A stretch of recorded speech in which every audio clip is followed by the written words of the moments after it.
All right, so I'm going to explain this one last time, all right? We're going to go over how Haiti is mainly Igbo, okay?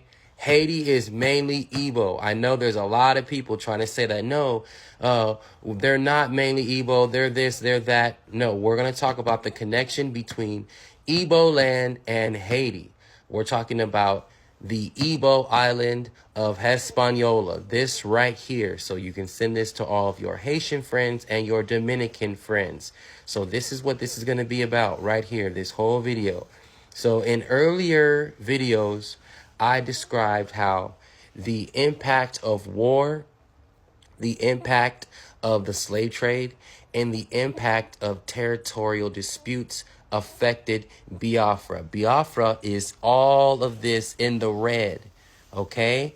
You have some important cities like Old Calabar here. You have Biafra, mainly Igbo land right here. But all of this, including the Edo people, Benin City, this close to the Yoruba. You see Abuja way up here, and you see Nigeria in a backed out view. And you have the Cameroon neighboring us. There are a lot of Igbos in the Cameroon, okay? So you have the Ibibio people. You also have the Igbo people here. You have the Edja people right here. So you see some of the linguistic representation of Igbo land. Not every single language, but they are represented. So again, we're going over how these people here became these people here. Okay, I'm going to get to Puerto Rico. I'm going to get to Cuba and Jamaica later.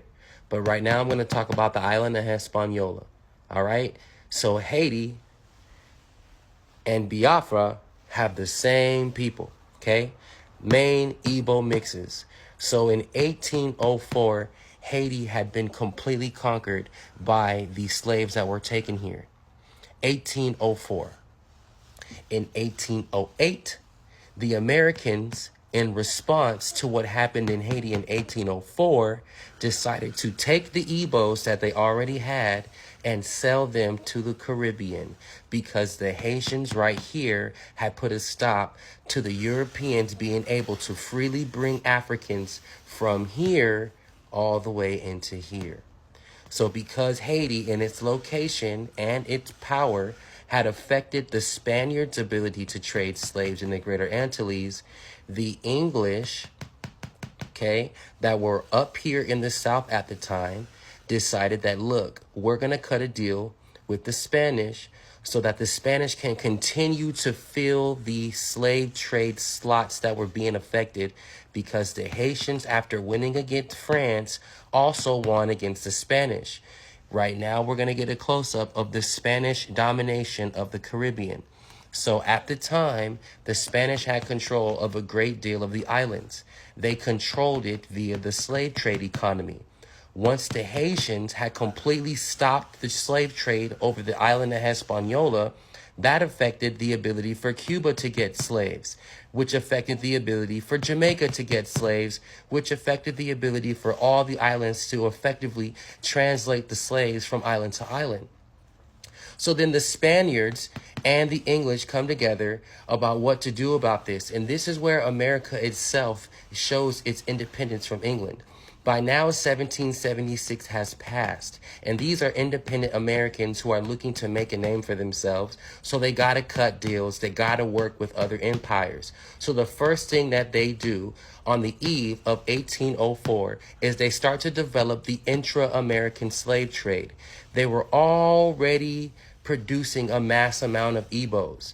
The reason why they didn't need England anymore is because they were already producing a massive amount of Igbo slaves in Virginia and spreading them across the states. So they didn't need to go to Africa anymore. They were birthing their own slaves here.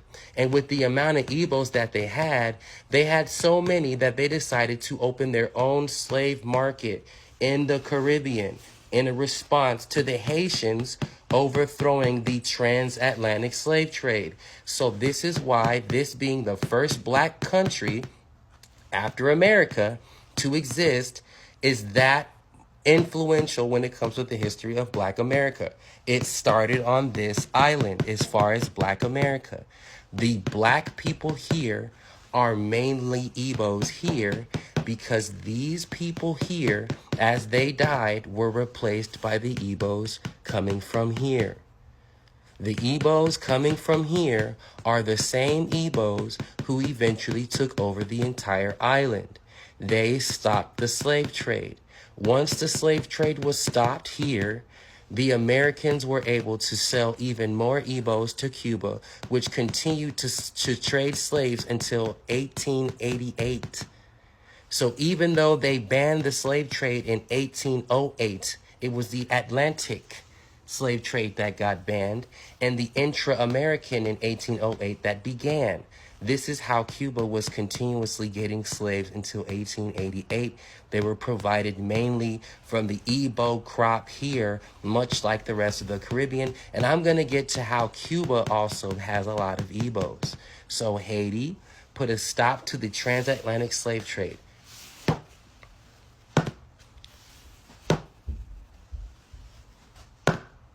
The Igbos that put a stop to that were the Igbos that were constantly being traded from the Americas to replace the dying slaves and the dying labor on this island. So when you wonder, how are there so many Igbos in Haiti and how are there so many Igbo connections in this area? It's because these Igbos, okay, that were being bred were the Igbos that were sent to the Caribbean to replace the Africans that were being killed over the Atlantic slave trade once they would arrive malnourished, too sick, having to do backbreaking labor in backbreaking environments, drowning, being poisoned, being killed for whatever reason, would eventually get replaced. Instead of having to take a 6-month trip all the way back, you would just take whatever short trip you had to come up to Florida, to come up to Georgia, to the Carolinas, and get you an Igbo and come right back. So as this worked for them for so many centuries, once the Haitians on Haiti destroyed the slave trade from coming into the island of Hispaniola, Cuba had to rely heavily on America to replace. Jamaica had to rely heavily on America. So even though the cultural impact of some of the other tribes in West Africa exists, they exist because the Igbo influences allowed it to. But we were led out of these things that were called the slave trade by the Igbos that were sent here from the Americas to replace the death rate that was extremely high. It was a high death rate. When you arrived to your slave plantation, you usually died very fast because the labor was going to kill. I'll tell you what you're going to do. Instead of going all the way back over here, you're going to go straight up here and get you an Igbo. This is how Haiti became overwhelmingly Igbo. Yes, they're mixed, but this is why you have Creole, because the Igbos here are Creolized Igbos. We are Igbo and something else, but mainly Igbo. The Americans here, we are Igbo and something else, but mainly Igbo genetically. Even though you have Yoruba ancestors, you're mainly Igbos. Most of the people coming here do not know this about themselves because our history isn't properly taught. This is why I could care less how they teach the history now, because it isn't like the American history is acknowledging the Igbo presence enough. We're just calling it a color, but we're really Igbo people.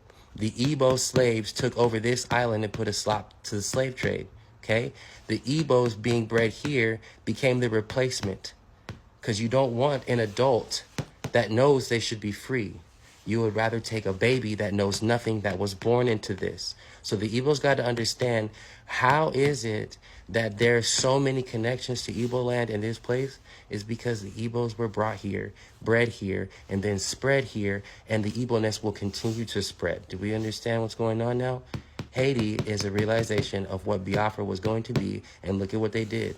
They overtook the island, took 2/3 of it, and now they speak Spanish and they speak Creole, but they never left the island. This is still Igbo Island.